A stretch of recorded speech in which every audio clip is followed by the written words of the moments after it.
विनंती करतो की आजच्या या प्रेसला सुरू करा। महात्मा फुलेंना आम्ही असणारी या ठिकाणी आपली सुमन वाहण्यासाठी या ठिकाणी जमलेलो आहोत, परंतु त्याच्याच बरोबर या ठिकाणी मौलाना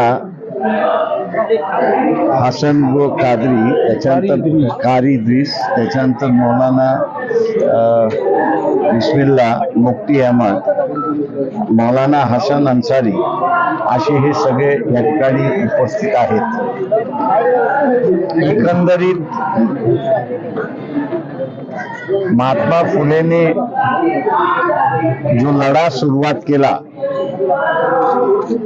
त्या लढ्याची असणारी फळं आपल्याला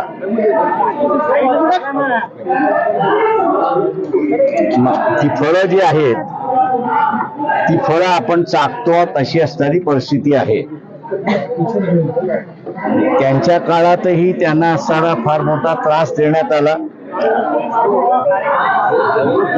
सामाजिक स्वातंत्र्य, धार्मिक स्वातंत्र्य याच्या वादामध्ये अडकवण्याचा प्रयत्न झाला।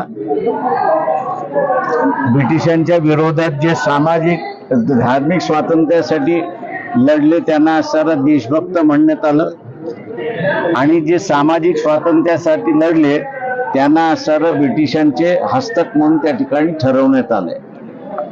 आज पुन्हा असणारं तीच परिस्थिती आपल्याला या ठिकाणी दिसते की या देशामध्ये ज्यांनी धार्मिक हस्तक्षेप होतोय आणि आमच्या वैदिक धर्मावरती आघात होतोय असा ज्यांनी कांगावा त्यावेळेस केला होता, त्यांनी आता नव्याने असणारा कांगावा या ठिकाणी सुरुवात केलेला आहे की या देशामध्ये हिंदूंचं राज्य असूनही देशाला हिंदू असं संबोधित करावं, घोषित करावं असा लढा चाललेला आहे।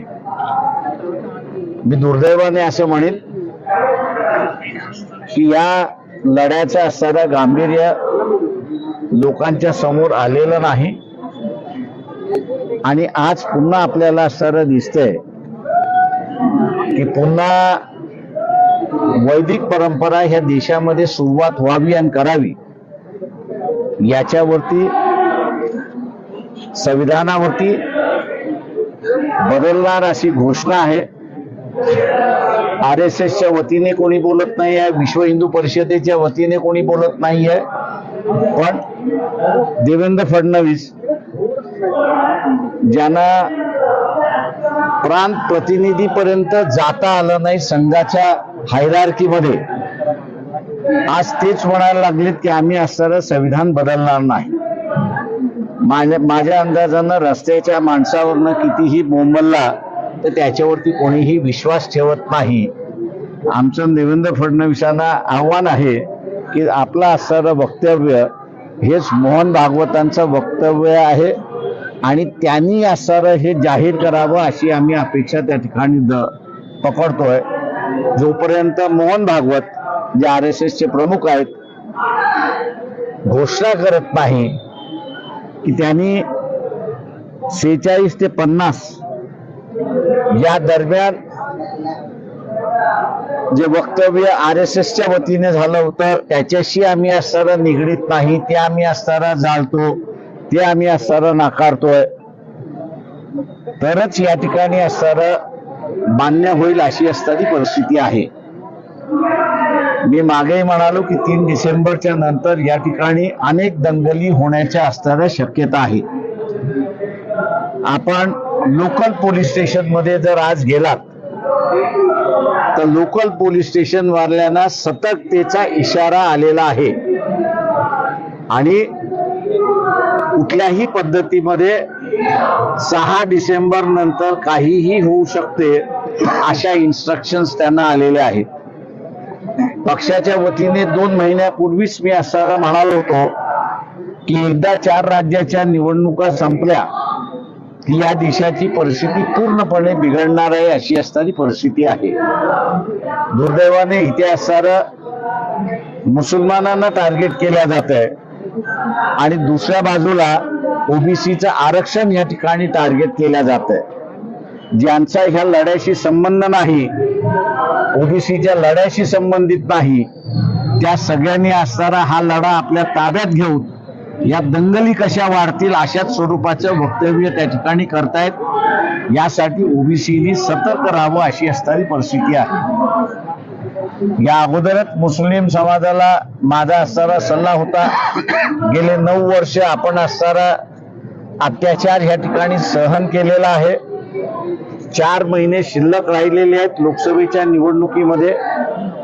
या 4 महिन्यामध्ये जो काही अत्याचार होईल तो असणारा सहन करा. लोकसभेच्या निवडणुकीच्या माध्यमातून शासनामध्ये निश्चित बदल होणार ही खात्री मी आपल्याला असणारं त्या ठिकाणी देतो. उद्याचं सरकार कोणाचं असेल हे सांगता येणार नाही, पण ह्या देशाचे पंतप्रधान नरेंद्र मोदी राहणार नाहीत एवढी गवाही फक्त असणारं मी त्या ठिकाणी आपल्याला असणारं देऊ शकतो. दुसरं, आपल्याला एक सवय लागलेली आहे की कुठलाही प्रश्न हा धार्मिक चष्म्यातूनच बघावा अशी असणारी परिस्थिती आहे. गदाफीच्या विरोधात ज्यावेळेस जन आंदोलन लिबियामध्ये झालं त्यावेळेस बीजेपीचं सरकार होतं. लिबिया हे राष्ट्र आहे, तेव्हा गदाफी बरोबर राहायचं की लोकांसमोर राहायचं याच्यापेक्षा ते मुस्लिम राष्ट्र आहे, आपल्याला काय करायचं अशी असणारी परिस्थिती आहे. आजही आपल्याला असणारा फिलिस्तीनच्या प्रश्नावरती इस्रायल आणि फिलिस्तीनच्या लोकांमधला लढा सुरुवात झालाय, बॉम्बिंग सुरुवात झालेली आहे त्या सगळ्या ह्याच्यामध्ये. आणि तिथे आपल्याला असं दिसतंय की पॉलिटिकल लिडरशिप ही एक लाईन घेत आहे आणि ऍडमिनिस्ट्रेशन जी आहे ती दुसरी लाईन घेते असं आपल्याला त्या ठिकाणी दिसतंय. जे प्राईम मिनिस्टर हे इस्रायल बरोबर आहेत आणि फॉरेन मिनिस्ट्री आणि फॉरेन सेक्रेटरी हे पॅलेस्टाईनच्या लोकांबरोबर आहेत अशी असणारी परिस्थिती आहे. अशा या ठिकाणी भारतावरती फार मोठा परिणाम होऊ शकतो. या युद्धाची व्याप्ती वाढली तर भारतावरती फार मोठा परिणाम होऊ शकतो. कारण का भारतीय या गल्फ कंट्रीज मध्ये 5 कोटीच्या वरती आहेत अशी असणारी परिस्थिती आहे. युद्ध झालं तर त्यांना असणारं सोडावं लागेल किंवा त्यांना असणारं सुरक्षित आणण्यासाठी सरकारला पूर्णपणे बोजा उचलावा लागेल. दुसऱ्या अनेक गोष्टी आहेत की ज्या मी इथे मांडलं, एकच फक्त आपल्या समोर या ठिकाणी मांडलंय. माया बरोबर असणारे जमाते इस्लामीचे असणारे पुणे शहराचे अध्यक्ष आहेत, जमाते उलमा हिंद यांचे असणारे अध्यक्ष आहेत. सरकारी 3 दिवसापूर्वी मुंबईमध्ये सर्व मुस्लिम संघटनांची बैठक झाली. एक 400 उलेमा आणि मौलवी त्या ठिकाणी उपस्थित होते आणि त्या सगळ्यांचा निर्णय झाला की 8 डिसेंबरला आझाद मैदानावरती पॅलेस्टाईनच्या इश्यूवरती, फिलिस्टाईनच्या इश्यूवरती आपण असणारा पीस सभा त्या ठिकाणी घेतली पाहिजे आणि वेगवेगळ्या धर्माचे जे लोक आहेत त्या सगळ्याने त्या ठिकाणी उपस्थित राहावं असं आवाहन सुद्धा त्या ठिकाणी करण्यात आलेलं आहे. मी असं म्हणेन की मुस्लिम संघटनांच्या, रिलिजियस संघटना असतील, पण त्यांनी असणारं एक भूमिका घेतली. त्या भूमिकेला वंचित बहुजन आघाडी साथ देते आणि आम्ही त्या ठिकाणी उपस्थित राहणार आहोत. तेव्हा आंतरराष्ट्रीय प्रश्नांकडे धर्माच्या चष्म्यातून न बघता, ते एक वेगळं राष्ट्र आहे आणि भारत एक वेगळं राष्ट्र आहे, तर या 2 राष्ट्रांच्या भूमिका कशा असल्या पाहिजेत, त्यांचे संबंध कसे असले पाहिजेत या दृष्टिकोनातून सामान्य माणसाने सुद्धा विचार करायला सुरुवात केली पाहिजे. भारतीय जनता पक्ष, RSS त्यांच्या संलग्न असणाऱ्या संघटना हा मुसलमानाचा इश्यू आहे, आपल्याला काय करायचंय त्यांचं ते बघून घेतील अशी जी भूमिका आहे, मी असं म्हणेन की ही चुकीची भूमिका आहे. एक राष्ट्र दुसऱ्या राष्ट्राबरोबरच्या संबंधाचा हा प्रश्न आहे भारतीय फार मोठ्या प्रमाणात गल्फ कंट्रीजमध्ये नोकऱ्यांच्या निमित्ताने, उद्योगाच्या निमित्ताने त्या ठिकाणी आहेत. त्यांच्यावरती सुद्धा परिणाम होऊ शकतो आणि म्हणून वंचित बहुजन आघाडीने 8 डिसेंबरच्या पीस सभेला पाठिंबा दिलेला आहे आणि आम्ही अपेक्षा करतो की मुस्लिम समाज मोठ्या प्रमाणात त्या पीस सभेला उपस्थित राहील अशी परिस्थिती आहे. आपण आता विचारा.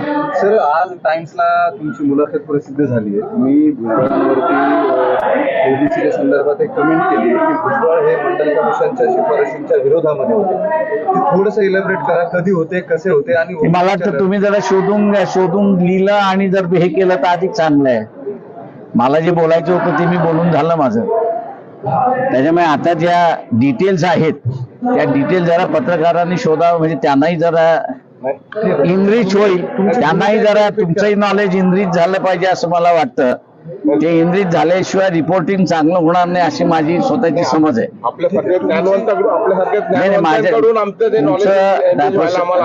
माझं म्हणणं असं आहे की आम्ही नॉलेज आपल्याला दिलेलं आहे, प्रिमायसेस आपल्याला दिलेले आहेत. त्या प्रिमायसेस वरती असणारी इमारत बिल्डिंग बांधायचं आता आपलं काम आहे ते आपण करावं. तुमची भूमिका नेमकी मागणी काय होती, तुम्ही जे काय रिपीट करा कुठली भुजबळांबद्दलची तुमची कमेंट माझी मांडायची मी ती असताना जाहीर सभेमध्ये मांडले. त्याच्यामुळे तुमच्यासमोर मांडण्याची मला काही गरज वाटत नाही अशी परिस्थिती. पण तुम्ही याच्यावरती ठामात की भुजबळांची भूमिका ही मंडल कमिशनच्या विरोधामध्ये होती. म्हणून मी म्हणते जरा इतिहास शोधा आणि काय इतिहास आहे तो जरा लोकांसमोर आणा. बरं, काल भुजबळांना जेव्हा आम्ही असं विचारलं की तुम्ही असं म्हटलं की त्यांची भूमिका मंडल कमिशनच्या विरोधात आहे, तर ते असं म्हटले की माझी तर प्रकाश भाईंबद्दल काही नाराजी नाही किंवा मी माझी त्यांच्याबद्दल नाराजी नाही ना. ते त्यांनी आम्हाला सहकार्य केलं. उलट त्यांना जेलमधनं काढणारा मीच आहे. जजला मी जर शिव्या घातल्या नसत्या तर आज छगन भुजबळ बाहेर नसते. त्याच्यामुळे असताना माझी नाराजी जर असती तर मी जजला शिव्या घातल्या नसत्या पब्लिकली. त्यांना सोडत नव्हते त्यावेळेस. त्यांचा बेल ड्यू होता, तो बेल ज्युडिशरी नाकारत होती. त्यावेळेस असताना उलटा वार मीच केला होता की ज्युडिशरी जर व्यवस्थित वागली नाही सुप्रीम कोर्टाच्या निर्णयानंतर तर जज वरती सुद्धा केस होऊ शकते हे त्यांनी लक्षात घ्यावं. आणि त्याच्या नेक्स्ट डे मध्ये छगन भुजबळाला सोडण्यात आलेलं आहे. पण त्यांनी कधी असताना माझे आभार मानले नाहीत. ओबीसी आरक्षणासंदर्भातली तुमची भूमिका आता नेमकी काय असणार आहे ती मी काल सभेमध्ये सांगितलेली आहे. तुम्ही पुन्हा ऐकून घ्या ती.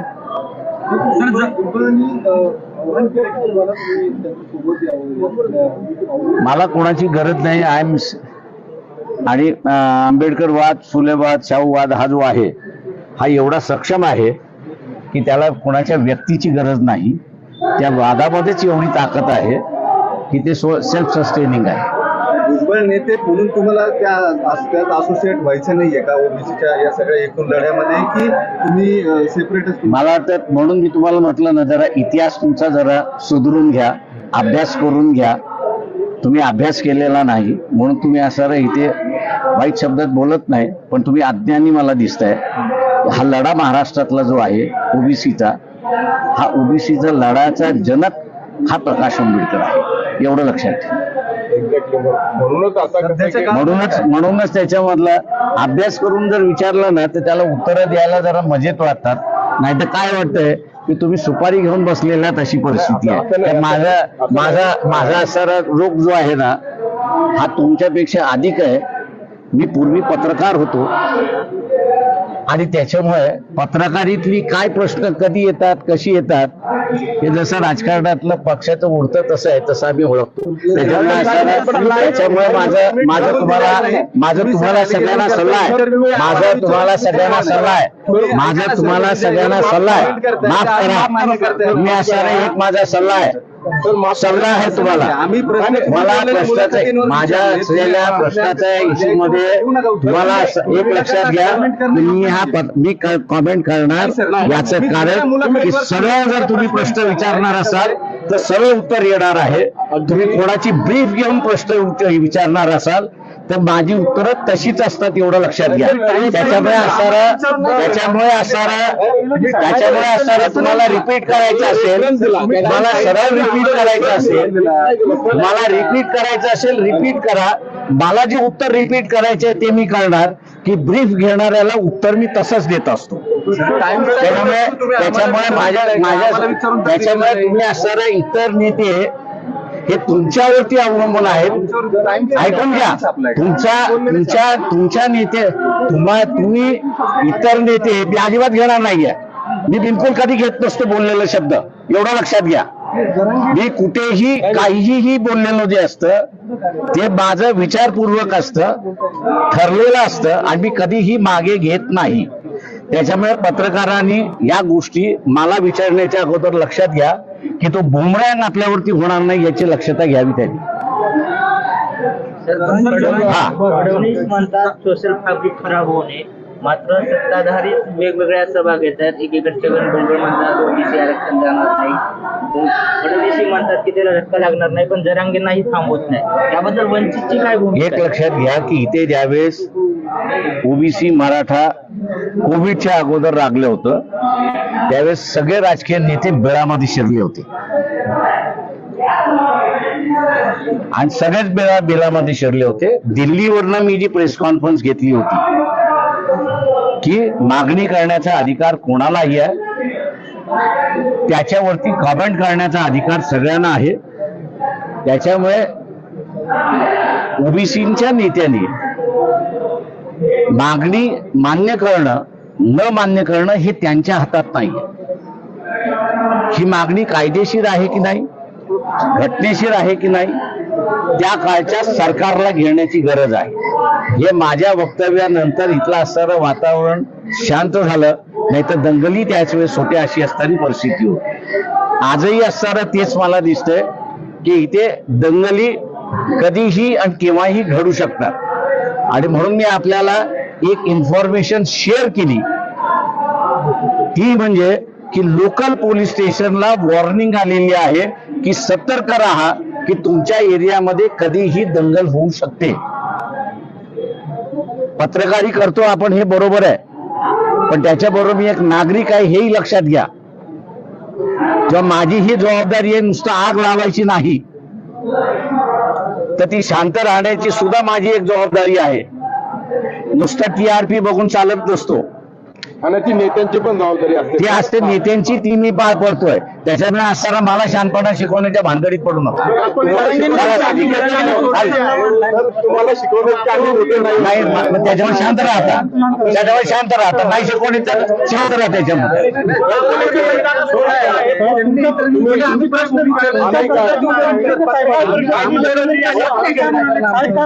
तुम्ही जरा पडताळून बघा इतिहासात. आम्ही काय म्हणतो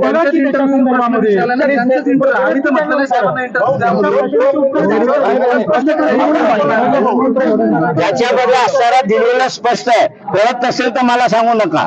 जरांगेने साहेब, जरांगेने तुमचा सल्ला ऐकलाय. त्यांनी जे काही शब्द मागे घेतले ते म्हणले की तुमचा आदर करून, मी सांगितलेला आदर करून मी लायकी शब्द मागे घेतले.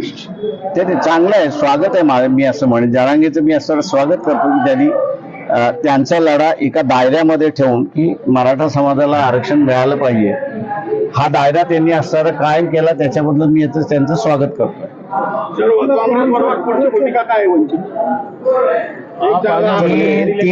तीन तारखेनंतरचा असणारा तो इश्यू आहे. त्यांनी असं म्हटलं की 3 तारखेनंतर आम्ही असणारं इलेक्शन संपल्यानंतर भूमिका घेऊ, तो तोपर्यंत आपल्याला थांबावं लागेल. ओबीसी विद्यार्थी बड़ी संख्या में आजाद मैदान में है और स्कॉलरशिप नहीं मिल रही है, वो शिकायत कर रहे हैं. आप वहाँ जाएंगे क्योंकि कोई भी नेता वहाँ पे अब तक नहीं गया. देखिए, ये ओबीसी की जो स्कॉलरशिप है, विलास राव की सरकार में जब हम मंत्रिमंडल में थे तब हम लोग ने डिसीजन लिया था कि ओबीसी विद्यार्थियों को स्कॉलरशिप मिले. 2 साल हम लोग सरकार में थे, 2 साल के लिए स्कॉलरशिप मिली. जैसे ही हम लोग सरकार से बाहर निकले वैसे ओबीसी की स्कॉलरशिप बंद हुई है. आज कई ओबीसी के मंत्री जो है कैबिनेट में है, लेकिन वो निर्णय नहीं ले सकते, ऐसी एक परिस्थिति है. जहां मिलने की बात है उस विद्यार्थियों के साथ हम लोग हैं, उनसे मिलते भी है. और उनका जो आंदोलन है कि स्कॉलरशिप का है, उस स्कॉलरशिप के आंदोलन को हम लोग मानते भी है और विद्या, क्योंकि creamy layer non creamy layer आप ले आए हो, स्कॉलरशिप देना जो है वो नॉन क्रीमी लेयर को देना है, इसलिए गरीब विद्यार्थी है तो इनको स्कॉलरशिप मिलनी चाहिए, ऐसी हम लोग की मांग है। आपने ये भी कहा है कि जनरल इलेक्शन के बाद बीजेपी मोदी के लिए सत्ता में कंफर्म है, लेकिन मोदी भी प्राइम मिनिस्टर नहीं होंगे, ये आप कंफर्म कर सकते हो? मैंने वही कहा, ऐसा क्यों? क्योंकि मोदी को अगर प्राइम मिनिस्टर बनना है तो उनको 272 सीटों की जरूरत है, और 272 सीटों की जरूरत है, और बीजेपी मुझे दिखाई देता है कि 272 सीटों पे नहीं आएगी, इसलिए समझौते की सरकार होगी। जो कोई समझौते में जाएगा, सभी पार्टी के नेताओं को मोदी ने अंदर डाल दिया है, तो कोई उनके प्राइम मिनिस्टरशिप के लिए एग्री नहीं होगा और कोई प्राइम मिनिस्टर के लिए एग्री हो जाएंगे। 3 दिसंबर के बाद सांप्रदायिक दंगे हो सकते हैं, ऐसा मैंने आपको इसका तथ्य भी दिया है कि आज किसी भी पुलिस स्टेशन में आप जाइए तो पुलिस स्टेशन में वार्निंग आ चुकी है कि आज 6-10 दिसंबर के बाद में आपके यहाँ कुछ भी हो सकता है, दंगे हो सकते हैं, चाहे वो हिंदू मुसलमान के दंगे हो सकते हैं या ओबीसी मराठा के दंगे हो सकते हैं, दोनों वार्निंग आ चुकी है। राष्ट्रवादीने 2014ला सरकार पाडलं राष्ट्रवादीने 2014ला सरकार पाडलं असं थेट पृथ्वीराज चव्हाण यांनी सल बोलून दाखवले काल एका कार्यक्रमामध्ये। सरकार जर पाडलं नसतं तर मराठा आरक्षणाचा निकाली निघाला। आता ते जर तरच्या भाषेत त्याला मी नाही कॉमेंट करतो। 5 राज्याच्या निवडणूक आहे तिथं काय स्थिती असेल, तुमचा तर्क काय आहे त्यावर? बीजेपी पाठीमागे राहील असं मला दिसतंय। चलो, थँक्यू। आणि बाळासाहेब तुम्ही दुसऱ्यांदा रागा माझं सर्व म्हणणं असं ही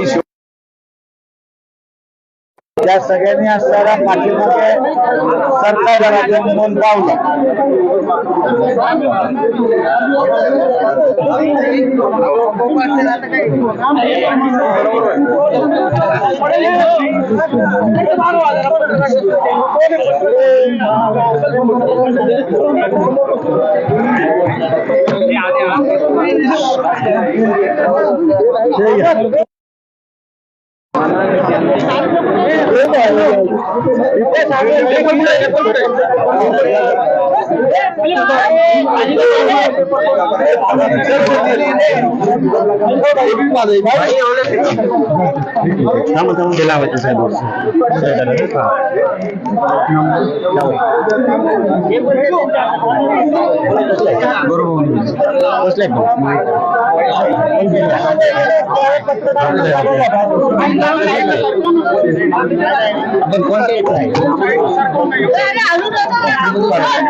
मौलाना हसन गो कादरी, त्याच्यानंतर कारी इद्रिस, त्याच्यानंतर मौलाना बिस्मिल्ला मुफ्ती अहमद, मौलाना हसन अन्सारी असे हे सगळे या ठिकाणी उपस्थित आहेत। एकंदरीत महात्मा फुलेने जो लढा सुरुवात केला त्या लढ्याची असणारी फळं आपल्याला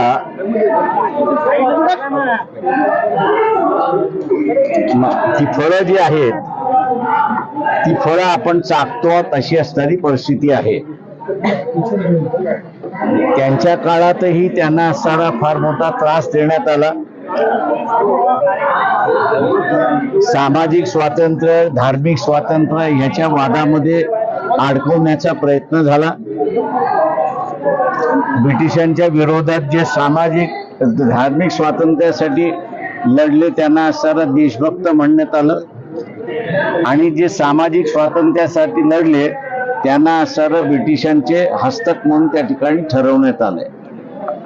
आज पुन्हा असणारा तीच परिस्थिती आपल्याला या ठिकाणी दिसते की या देशामध्ये ज्यांनी धार्मिक हस्तक्षेप होतोय आणि आमच्या वैदिक धर्मावरती आघात होतोय असा ज्यांनी कांगावा त्यावेळेस केला होता, त्यांनी आता नव्याने असणारा कांगावा या ठिकाणी सुरुवात केलेला आहे की या देशामध्ये हिंदूंचं राज्य असूनही देशाला हिंदू असं संबोधित करावं, घोषित करावं असा लढा चाललेला आहे. मी दुर्दैवाने असं म्हणेन की या लढ्याचं असणारं गांभीर्य लोकांच्या समोर आलेलं नाही आणि आज पुन्हा आपल्याला असणारं दिसतंय की पुन्हा वैदिक परंपरा ह्या देशामध्ये सुरुवात व्हावी आणि करावी याच्यावरती संविधानावरती बदलणार अशी घोषणा आहे. RSSच्या वतीने कोणी बोलत नाही आहे, विश्व हिंदू परिषदेच्या वतीने कोणी बोलत नाही आहे, पण देवेंद्र फडणवीस ज्यांना प्रांत प्रतिनिधीपर्यंत जाता आलं नाही संघाच्या हायरार्कीमध्ये, आज तेच म्हणायला लागलेत की आम्ही असणारं संविधान बदलणार नाही. माझ्या अंदाजानं रस्त्याच्या माणसावरनं कितीही बोंबलला तर त्याच्यावरती कोणीही विश्वास ठेवत नाही.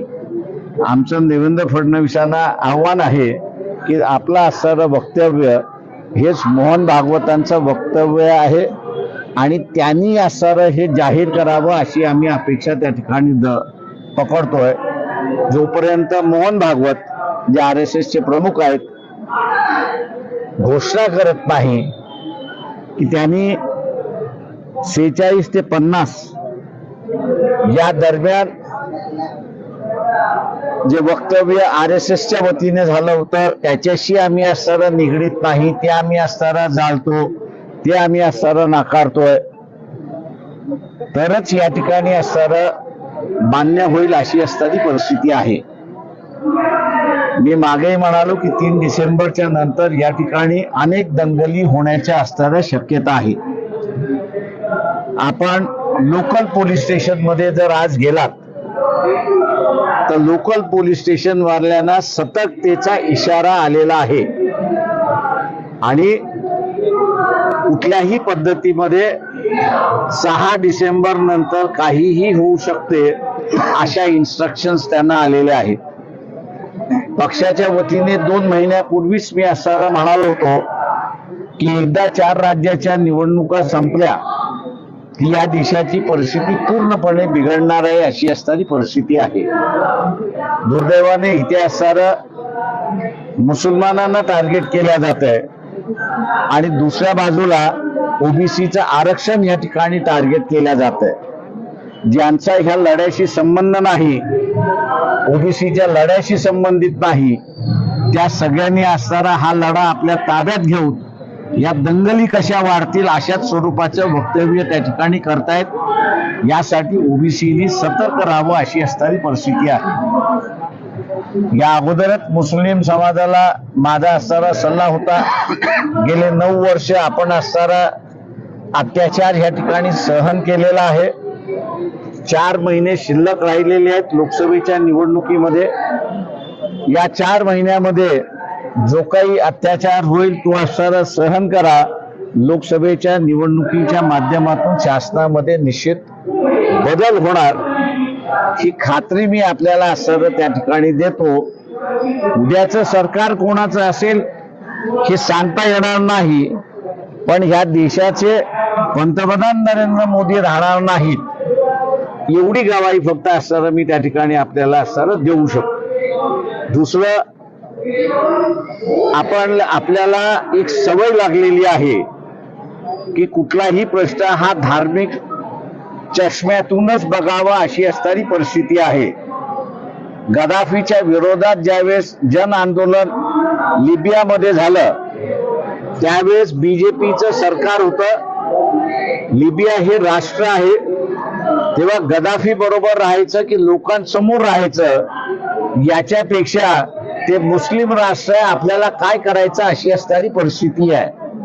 आजही आपल्याला असणारा फिलिस्तीनच्या प्रश्नावरती इस्रायल आणि फिलिस्तीनच्या लोकांमधला लढा सुरुवात झालाय, बॉम्बिंग सुरुवात झालेली आहे त्या सगळ्या ह्याच्यामध्ये.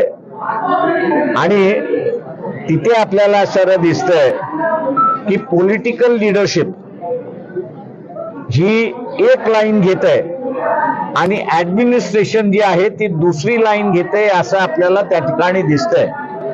जे प्राईम मिनिस्टर हे इस्रायल बरोबर आहेत आणि फॉरेन मिनिस्ट्री आणि फॉरेन सेक्रेटरी हे पॅलेस्टाईनच्या लोकांबरोबर आहेत अशी असणारी परिस्थिती आहे.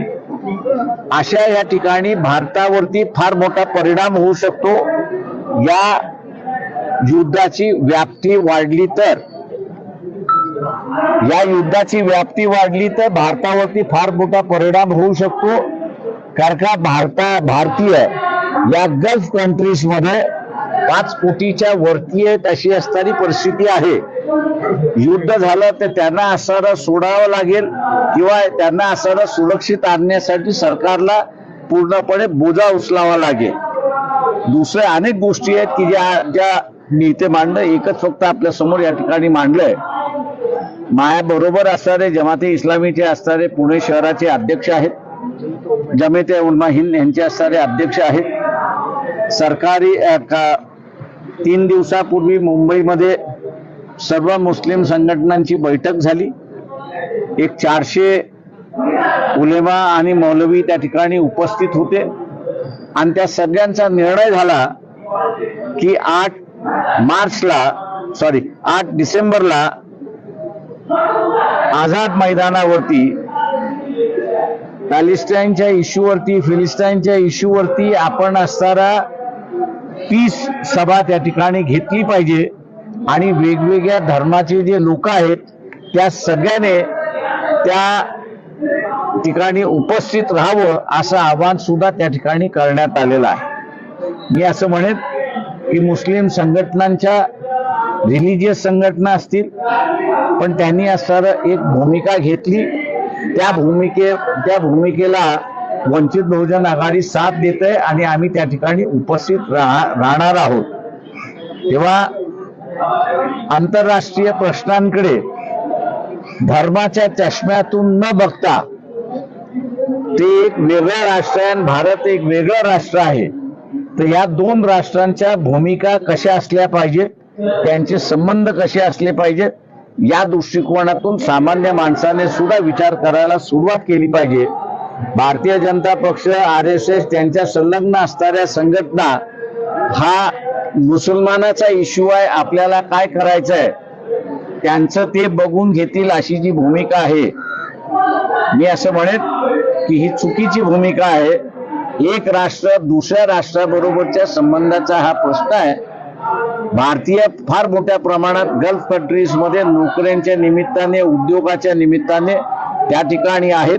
त्यांच्यावरती सुद्धा परिणाम होऊ शकतो आणि म्हणून वंचित बहुजन आघाडीने 8 डिसेंबरच्या पीस सभेला पाठिंबा दिलेला आहे आणि आम्ही अपेक्षा करतो की मुस्लिम समाज मोठ्या प्रमाणात त्या पीस सभेला उपस्थित राहील अशी परिस्थिती आहे.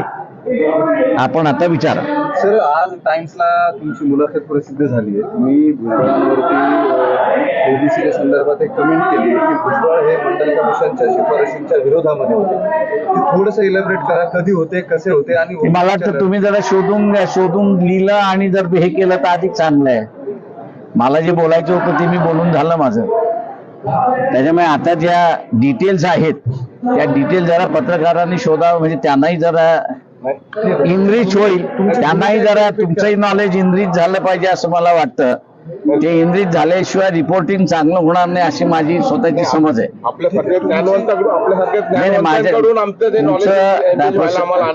माझं म्हणणं असं आहे की आम्ही नॉलेज आपल्याला दिलेलं आहे. प्रिमायसेस आपल्याला दिलेले आहेत. त्या प्रिमायसेस वरती असं इमारत बिल्डिंग बांधायचं आता आपलं काम आहे ते आपण करावं. रिपीट करायला तुमची भूमिका नेमकी मागणी काय होती, तुम्ही जे काय रिपीट करा कुठली भुजबळांबद्दलची तुमची कमेंट माझी मांडायची मी ती असणाऱ्या जाहीर सभेमध्ये मांडले. त्याच्यामुळे तुमच्यासमोर मांडण्याची मला काही गरज वाटत नाही अशी परिस्थिती.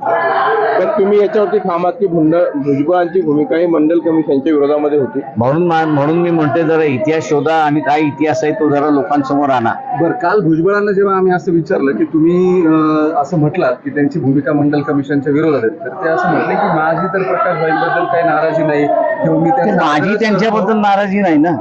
ते त्यांनी आम्हाला सहकार्य केलं. उलट त्यांना जेलमधनं काढणारा मीच आहे.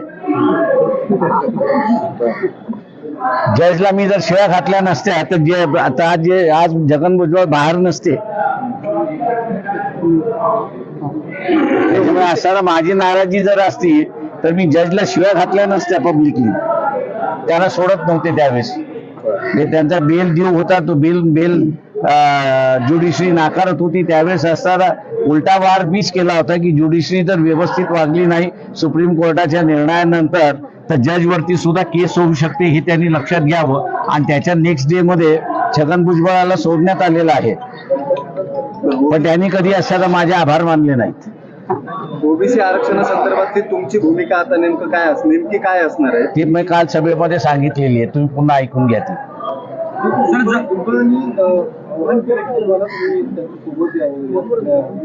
मला कोणाची गरज नाही. आणि आंबेडकर वाद, फुले वाद, शाहू वाद हा जो आहे हा एवढा सक्षम आहे की त्याला कोणाच्या व्यक्तीची गरज नाही. त्या वादामध्येच एवढी ताकद आहे की ते सेल्फ सस्टेनिंग आहे. भुजबळ नेते म्हणून तुम्हाला त्यात असोसिएट व्हायचं नाहीये का ओबीसीच्या या सगळ्या एकूण लढ्यामध्ये, की तुम्ही सेपरेटच? मला वाटतं म्हणून मी तुम्हाला म्हटलं ना, जरा इतिहास तुमचा जरा सुधरून घ्या, अभ्यास करून घ्या. तुम्ही अभ्यास केलेला नाही म्हणून तुम्ही असं इथे वाईट शब्दात बोलत नाही, पण तुम्ही अज्ञानी मला दिसताय. हा लढा महाराष्ट्रातला जो आहे ओबीसीचा, हा ओबीसीचा लढाचा जनक हा प्रकाश आंबेडकर आहे, एवढं लक्षात ठेवा. म्हणूनच त्याच्यामधला अभ्यास करून जर विचारलं ना तर त्याला उत्तरं द्यायला जरा मजेत वाटतात. नाही तर काय वाटतंय की तुम्ही सुपारी घेऊन बसलेल्यात अशी परिस्थिती आहे. माझा असणारा रोग जो आहे ना हा तुमच्यापेक्षा अधिक आहे. मी पूर्वी पत्रकार होतो आणि त्याच्यामुळे पत्रकारीतली काय प्रश्न कधी येतात, कशी येतात, हे जसं राजकारणातलं पक्षाचं उडतं तसं आहे, तसं आम्ही ओळखतो. त्याच्यामुळे माझं तुम्हाला सगळ्यांना सल्ला आहे.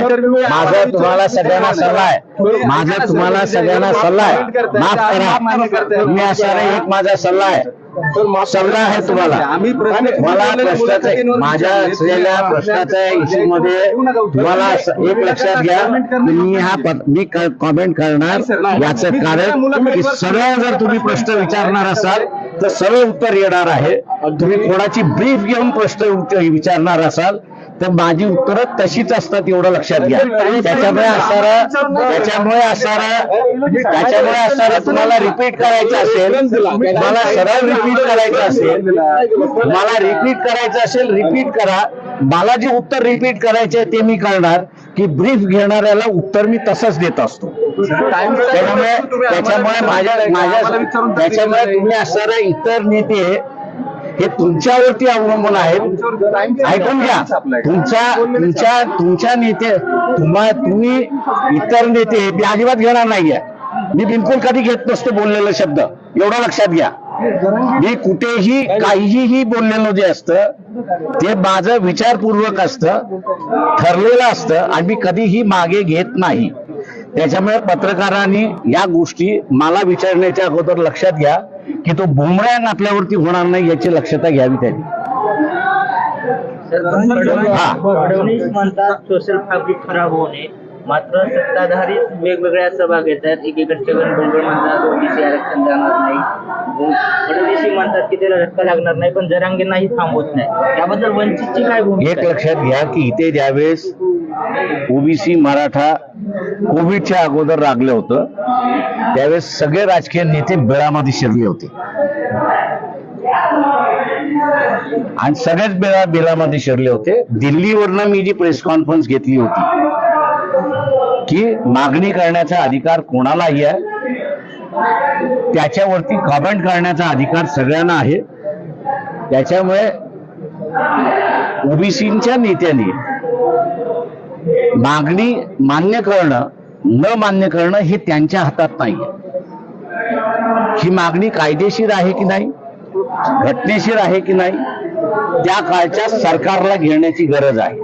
हे माझ्या वक्तव्यानंतर इथलं असणारं वातावरण शांत झालं, नाही तर दंगली त्याच वेळेस होत्या अशी असणारी परिस्थिती होती. आजही असणारं तेच मला दिसतंय की इथे दंगली कधीही आणि केव्हाही घडू शकतात. आणि म्हणून मी आपल्याला एक इन्फॉर्मेशन शेअर केली, ती म्हणजे की लोकल पोलीस स्टेशनला वॉर्निंग आलेली आहे की सतर्क राहा की तुमच्या एरियामध्ये कधीही दंगल होऊ शकते. पत्रकारी करतो आपण हे बरोबर आहे, पण त्याच्याबरोबर मी एक नागरिक आहे हेही लक्षात घ्या. जेव्हा माझी ही जबाबदारी आहे नुसतं आग लावायची नाही,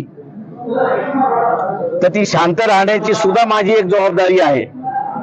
नुसतं TRP बघून चालत नसतो, आणि ती नेत्यांची पण जबाबदारी असते. ती असते नेत्यांची, ती मी पार पडतोय. त्याच्यामुळे असताना मला शहाणपणा शिकवण्याच्या भानगडीत पडू नका.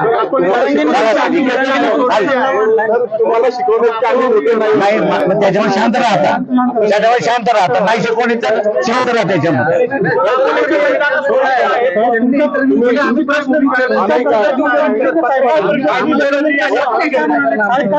तुम्ही जरा पडताळून बघा इतिहासात. आम्ही काय म्हणतो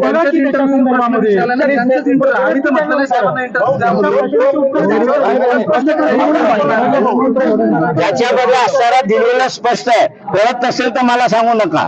जरांगेने तुमचा सल्ला ऐकलाय साहेब, जरांगेने तुमचा सल्ला ऐकलाय. त्यांनी जे काही शब्द मागे घेतले ते म्हणले की तुमचा आदर करून, तुम्ही सांगितलेला आदर करून मी लायकी शब्द मागे घेतले. ते चांगलं आहे, स्वागत आहे. मी असं म्हणेन जरांगेचं मी असं स्वागत करतो की त्यांनी त्यांचा लढा एका दायऱ्यामध्ये ठेवून की मराठा समाजाला आरक्षण मिळालं पाहिजे, हा दायरा त्यांनी असणारा कायम केला. त्याच्याबद्दल मी याचं त्यांचं स्वागत करतोय. भूमिका काय तीन तारखेनंतरचा असणारा तो इश्यू आहे. त्यांनी असं म्हटलं की 3 तारखेनंतर आम्ही असणारं इलेक्शन संपल्यानंतर भूमिका घेऊ, तो तोपर्यंत आपल्याला थांबावं लागेल. ओबीसी विद्यार्थी बड़ी संख्या में आजाद मैदान पर है और स्कॉलरशिप नहीं मिल रही है, वो शिकायत कर रहे हैं. आप वहाँ जाएंगे क्या? क्योंकि कोई भी नेता वहाँ पे अब तक नहीं गया. देखिए, ये ओबीसी की जो स्कॉलरशिप है, विलास राव की सरकार में जब हम मंत्रिमंडल में थे तब हम लोग ने डिसीजन लिया था कि ओबीसी विद्यार्थियों को स्कॉलरशिप मिले. 2 साल हम लोग सरकार में थे, 2 साल के लिए स्कॉलरशिप मिली.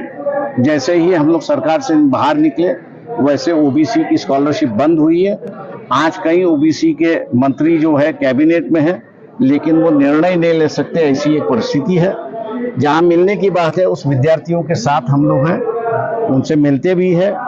और उनका जो आंदोलन है कि स्कॉलरशिप का है, उस स्कॉलरशिप के आंदोलन को हम लोग मानते भी है. और क्योंकि creamy layer non creamy layer आप ले आए हो, स्कॉलरशिप देना जो है वो नॉन क्रीमी लेयर को देना है, इसलिए गरीब विद्यार्थी है तो इनको स्कॉलरशिप मिलनी चाहिए, ऐसी हम लोग की मांग है. आपने ये भी कहा है कि जनरल इलेक्शन के बाद बीजेपी और मोदी जी ने सत्ता में कंफर्म नहीं, लेकिन मोदी भी प्राइम मिनिस्टर नहीं होंगे, ये आप कंफर्म कर सकते हो? मैंने वही कहा, ऐसा क्यों? क्योंकि मोदी को अगर प्राइम मिनिस्टर बनना है तो उनको 272 सीटों की जरूरत है, और 272 सीटों की जरूरत है. और बीजेपी मुझे दिखाई देता है कि 272 सीटों पे नहीं आएगी, इसलिए समझौते की सरकार होगी. जो कोई समझौते में जाएगा, सभी पार्टी के नेताओं को मोदी ने अंदर डाल दिया है, तो कोई उनके प्राइम मिनिस्टरशिप के लिए एग्री नहीं होगा और कोई प्राइम मिनिस्टर के लिए एग्री हो जाएंगे. 3 दिसंबर के बाद सांप्रदायिक दंगे हो सकते हैं ऐसा? मैंने आपको इसका तथ्य भी दिया कि आज किसी भी पुलिस स्टेशन में आप जाइए तो पुलिस स्टेशन में वार्निंग आ चुकी है कि आज 6-10 दिसंबर के बाद में आपके यहाँ कुछ भी हो सकता है, दंगे हो सकते हैं. चाहे वो हिंदू मुसलमान के दंगे हो सकते हैं या ओबीसी मराठा के दंगे हो सकते हैं. दोनों वार्निंग आ चुकी है. राष्ट्रवादीने 2014ला सरकार पाडलं राष्ट्रवादीने 2014ला सरकार पाडलं असं थेट पृथ्वीराज चव्हाण यांनी सल बोलून दाखवले काल एका कार्यक्रमामध्ये. सरकार जर पाडलं नसतं तर मराठा आरक्षणाचा निकाली निघाला. आता ते जर तरच्या भाषेत त्याला मी नाही कॉमेंट करतो. 5 राज्याच्या निवडणुका आहे तिथं काय स्थिती असेल, तुमचा तर्क काय आहे? बीजेपी पाठीमागे राहील असं मला दिसतंय. चलो, थँक्यू. आणि बाळासाहेब तुम्ही दुसऱ्यांचा राग माझं सर्व म्हणणं असं की